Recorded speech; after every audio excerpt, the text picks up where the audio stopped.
So, hello guys, good morning. So, welcome back to my YouTube channel. This is Otoboyson.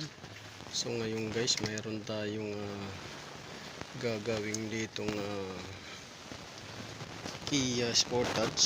So, lumang modelo na to guys. I think mga 90s pa to na modelo. So, ang issue nito guys ay mabilis tumaas yung temperature niya. So yan yung i-resolve natin. So itong mga unit na to, kadalasan nito ay tinatanggalan nila ng thermostat. So marami na akong na-encounter nito guys na tinatanggalan nila ng thermostat. So ito yung thermostat valve housing. Tapos ito yung temperature sensor nya. So ngayon i-try natin na paganahin itong fan.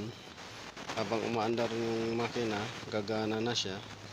At habang umaandar, pagka naka-aircon siya, ay gumagana na rin siya. So hindi siya nakarekta na pag switch on mo ay gagana, kundi magdepende pa rin doon sa thermostat sensor. So yun yung gagawin natin guys ngayon guys. So pasensya na pala guys sa mga video na in-upload ko. Minsan walang voice naririnig nyo at minsan naman maingay dahil yung cellphone natin guys ay nahulog sa tubig, nabasa. At ito sira siguro yung mouthpiece nito. Hindi pa natin napagawa dahil wala tayong pagpagawa pa sa ngayon. At pagtiyagaan lang muna natin kahit na medyo maingay.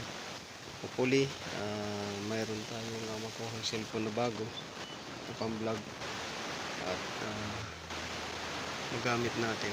So baka mayroong gusto dyan mag-sponsor para maayos natin itong ating vlogging. So wala pa tayong pera ngayon guys, kaya tiyaga muna tayo sa luma.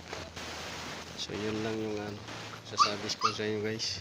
Pagpasensyahan ninyo kung ang vlog ko minsan maingay, minsan naman walang nagsasalita dahil sira yung mouthpiece, sira din yung speaker, at minsan naman itong ating camera ay nagka-cut off lang bigla. So yun, gawin natin to. So ayan guys, nabaklas na natin yung isang auxiliary fan na hindi gumagana. At ito na, yan, natanggal na natin. So kinonfirm na natin yan, hindi talaga siya gumagana. At ito, mayroon tayong dito pamalit. So may stock tayo dito pamalit, high speed to siya guys. Ginagamit ko to sa Hyundai ng mga unit high speed fan. So hopefully magkasya to guys. So ating bubuksan para makita. So hirap tayo magbukas isa lang yung kamay natin. So ang tatak pala nito ay sandin.